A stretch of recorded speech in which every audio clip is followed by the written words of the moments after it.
You are now listening to AB on the Unpopular Opinion Podcast.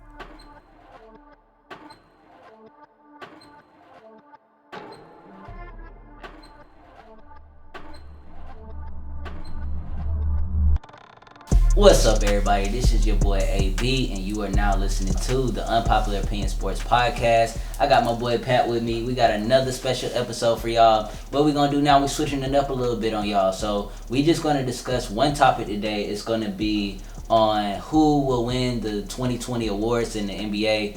We talking about MVP, Defensive Player of the Year, Sixth Man. We're going to go all through the list for y'all right now. Let's go ahead and do it, Pat. What's up, boy? What's good? Yeah, let's go. So the first thing we're going to talk about, and as y'all see, we got the lighting special for y'all, is to give you a little clue to what we're going to talk about for MVP. So, Pat, I'm going to start off with you, man. Who you got for MVP this year, 2020? I'm just going to have to say that Giannis isn't going to get it. Oh, okay. You switched it on me. I really thought he was going to say Giannis. All right, well, Giannis ain't going to get it. I just feel like the Bucks can still be a top seed without him. It's just like last year with the Raptors. They lose Kawhi Leonard, and they're still a really good team. I just feel like that James Harden sets the Rockets up to be who they are. Without Harden, the Rockets aren't them because they're a three-point shooting team. He shoots the most threes on the team. You take away your biggest threat. I think he led the league this year in threes. Exactly. You take away your biggest threat at what you're good at, and that completely changes your whole team. Right. They're still a good defensive team in Milwaukee without Giannis. Okay, but they got Russell Westbrook now, and Russell Westbrook led the OKC Thunder to the 7th seed by himself, basically. Not by himself, but, he had just a small supporting cast. That would be similar to what Houston have, right? It's similar? a 7 seed. Not James Harden, but Chris Paul took less talent to a 5 seed. I agree, and that's why, I have my criticisms of Russell Westbrook as well, but I'm just thinking, man, like, You have your MVP. I have Giannis. I'm taking Giannis, man. Giannis deserves MVP this year.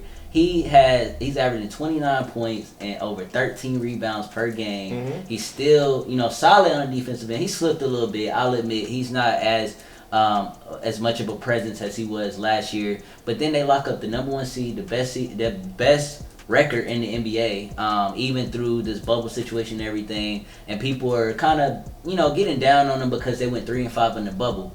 I want people to hold their horses on that because, they already locked up the number one seed early, so they really was just trying to get back in shape, get their guys kind of healthy and whatnot. They wasn't going that hard, but I think Giannis deserved that.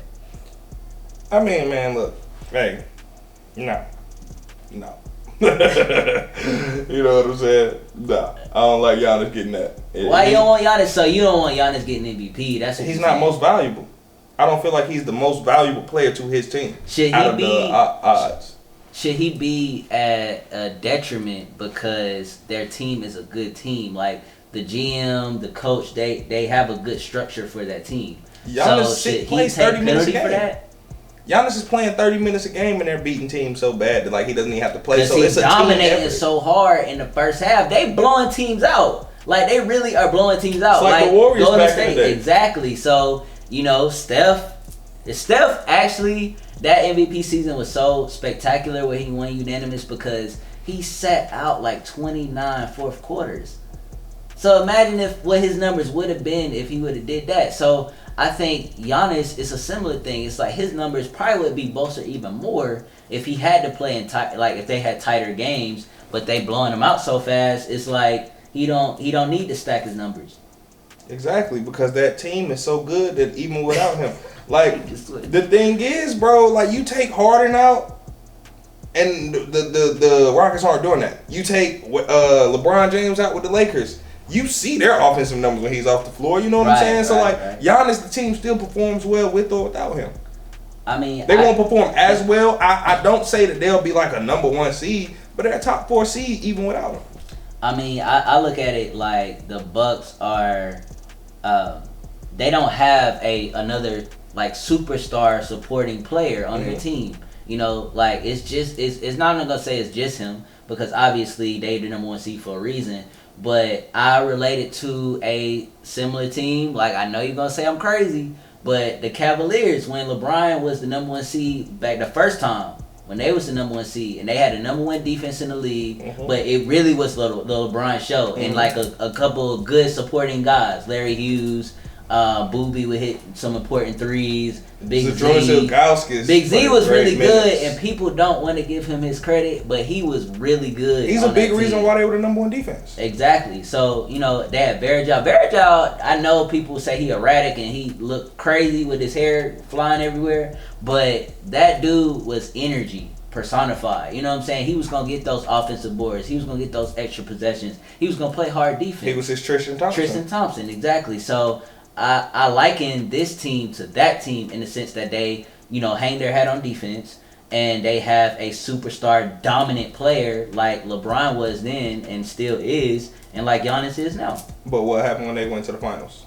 The same thing is going to happen if Giannis makes the finals. You think they're going to get swept? Nah, I mean, they might not get swept, but they're not going to. And then, we're not going to talk about it. Got swept. We're not going to talk about it. I'm just saying. I don't think he's going to get swept. He might not get swept, but he's not going to win. Who you got winning the championship? I don't know. It's a good toss-up this year. I like this year. But 2 teams that I don't have winning, Clippers and Bucks. Okay. I'll take them out the mix just straight off the bat. Okay, so Clippers and Bucks out. All right. But, so your MVP is James Harden. Mm-hmm. All right. And tell us one more time why, because I feel like my argument is stronger. I mean, because, like, you just named all that stuff, but let's take James Harden off that team. I feel like I have more faith in Eric Bledsoe, Dante DiVincenzo, Brook Lopez, and Chris Middleton than I do in PJ Tucker, Robert Covington, Russell Westbrook, and whoever else they decide to start, Daniel House or whoever else decides to start in that lineup. You know, I just have, you know what I'm saying? I mean, but also this team now, I think basically for the 3rd year, they've had the same core team, the Bucks I'm talking about. For Houston, they've been mixing and matching for the last 3 years. Harden always has a new supporting cast almost every year. His whole time he's been there since 2012. But the main thing that needs to change is the coach. And that I always say that Mike D'Antoni is not a championship coach. Like, you know why? why? Never win a championship with him. Because the exact reason why Harden is in the MVP conversation. Because whoever his centerpiece is, he's going to give him the green light, let you handle what our team does. If we succeed, it's behind you. If we fail, it's kind of still behind you because I'm just sitting in the back and I'm going to let y'all handle it. And I don't really that's not good coaching. It's not. It's not at all. Not at all. And I do want to say my bad mistake because we just going to cover MVP this time. But on the next video, we going to get into the other awards. So Defensive Player of the Year. We're going to talk about a mixture of the other ones, but MVP is definitely the biggest one, so we wanted to make sure y'all got that. So on that note, I'm going to go ahead and end this right here, man. I want to thank everybody for tuning in. Appreciate Pap all the time for coming through and giving the knowledge, man. This dude is just on it all the time. So I just want to thank y'all for tuning in. We are in Bull City Studios getting it in Durham, North Carolina. If you want to support down below, you can follow us on Instagram at Unpopular Opinion. That's a 1 for the L.